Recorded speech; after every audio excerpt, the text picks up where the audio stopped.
Hello, ഇന്ന് വളരെ സിമ്പിളായിട്ടുള്ള വളരെ പെട്ടെന്ന് ചെയ്യാൻ പറ്റുന്ന ഒരു തേങ്ങ ചട്നിയാണ് കാണിക്കാൻ പോകുന്നത്. അപ്പോൾ അതിനാവശ്യമുള്ള സാധനങ്ങൾ തേങ്ങ ഒരു 1.5 കപ്പോളം എടുത്തിട്ടുണ്ട്. പിന്നെ ഒരു ചെറിയ കഷ്ണം ഇഞ്ചി, കുറച്ച് കറിവേപ്പില, പിന്നെ ഒരു 3-4 പച്ചമുളക് നമ്മുടെ എരിവനുസരിച്ചിട്ടാണ്. ഇപ്പോൾ 3 പച്ചമുളക് എടുത്താലും മതി. ഒരു ചെറിയ ഉള്ളി, പിന്നെ കടുവറുക്കാനാണെങ്കിൽ കടുക്, ഉഴുന്നുപരിപ്പ്, വറ്റൽമുളക്, കുറച്ച് കറിവേപ്പില. അപ്പോൾ നമുക്കിതെങ്ങനെയാണ് ചെയ്യുന്നതെന്ന് നോക്കാം. അപ്പോൾ ആദ്യം നമുക്ക് തേങ്ങയും പച്ചമുളകും ഇഞ്ചിയും ചെറിയ ഉള്ളിയും എല്ലാം നന്നായിട്ടൊന്ന് അരച്ചെടുക്കാം. അപ്പോൾ ഞാൻ ചെറിയ ഉള്ളിയൊക്കെ ചെറുതായിട്ട് അരിഞ്ഞിട്ടാണ് ഇഞ്ചിയും ഒക്കെ ചേർത്തിട്ടുള്ളത്. അതല്ലെങ്കിൽ നമുക്ക് നന്നായിട്ട് അരഞ്ഞു കിട്ടില്ല. അതിന് 2 പ്രാവശ്യമായിട്ടാണ് ഞാൻ തേങ്ങ ഇപ്പോൾ അരച്ചെടുക്കുന്നത്. കുറച്ച് വെള്ളം ചേർത്ത് അരച്ചതാണിത്. അപ്പോൾ നമുക്ക് ഇതിൻ്റെ കൺസിസ്റ്റൻസി നമുക്ക് ഇഷ്ടമുള്ളതുപോലെ ചെയ്യാം. അപ്പോൾ കുറച്ചും കൂടി വെള്ളം ആയിട്ട് വേണമെങ്കിലും അരച്ചെടുക്കാം. എനിക്ക് ഇച്ചിരി കട്ടിയായിട്ടിരിക്കുന്നതാണ് ഇഷ്ടം. അപ്പം ഞാനിവിടെ കടുവറുക്കാനായിട്ട് ഒരു കടായിൽ കുറച്ച് എണ്ണ ഒഴിച്ച് ചൂടാക്കാൻ വെച്ചിട്ടുണ്ട്. അപ്പോൾ എണ്ണയൊന്ന് ചൂടാകുമ്പോൾ നമുക്കിതിലേക്ക് കടുക്, ഉഴുന്ന് പരിപ്പും ചേർക്കാം. അപ്പോൾ കടുക് ഇട്ടൊന്ന് പൊട്ടിയതിന് ശേഷം ഉഴുന്ന് മൂപ്പിച്ചെടുക്കാം.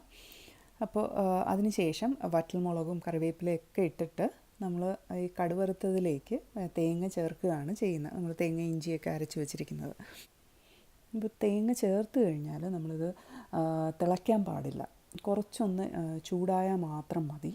അതല്ലെങ്കിൽ ഇതിന് ചട്നിയുടെ ആ ഒരു ടേസ്റ്റ് കിട്ടില്ല. ഇത് ഒരുപാട് നേരം കുക്ക് ചെയ്യാത്തത് കൊണ്ട് തന്നെ ഇതിനൊരു ഷെൽഫ് ലൈഫ് കുറവാണ്. അതായത് നമ്മൾ രാവിലെ ഉണ്ടാക്കി വെച്ച് കഴിഞ്ഞാൽ ചിലപ്പം രാത്രിയിലത്തേക്ക് അത് ചിലപ്പം പുളിച്ചു പോകും. അപ്പോൾ നമുക്ക് അപ്പം ആവശ്യമുള്ളത് കുറച്ച് ഇത് ഉണ്ടാക്കാൻ പെട്ടെന്ന് എളുപ്പമല്ലേ. നമുക്ക് എല്ലാ ചെറിയ തേങ്ങ ഉണ്ടെങ്കിൽ പെട്ടെന്ന് ഒരു 5 മിനിറ്റ് കൊണ്ട് ഉണ്ടാക്കാൻ പറ്റുന്നൊരു ചട്നിയാണ്. കടുക് വറുക്കുന്ന താമസം മാത്രമേ ഉള്ളൂ. അപ്പോൾ അപ്പം ഉണ്ടാക്കി എടുക്കുന്നതാണ് എപ്പോഴും നല്ലത്. അപ്പോൾ ഞാൻ കടുവറുത്തയിലോട്ട് തേങ്ങ ചേർത്തിട്ടുണ്ട്. നമ്മുടെ കടായി ചൂടായിട്ടിരുന്നതുകൊണ്ടാണ് ആ സൈഡിൽ ആ ബബിൾസൊക്കെ കാണുന്നത്. അപ്പോൾ ഇനി ഇത് നന്നായിട്ടൊന്ന് മിക്സ് ചെയ്തതിന് ശേഷം ഒരു 2-3 മിനിറ്റ് ചൂടാക്കിയാൽ മതി.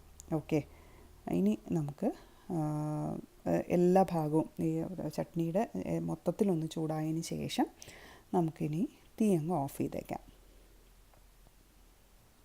അതുപോലെ തന്നെ ചമ്മന്തിക്ക് എപ്പോഴും ഇളം തേങ്ങയാണ് നല്ലത്. ഇപ്പോൾ ഫ്രോസൺ തേങ്ങയൊക്കെ വാങ്ങിക്കുന്നവർക്ക് അങ്ങനെ നമുക്ക് നോക്കി വാങ്ങിക്കാൻ പറ്റില്ല.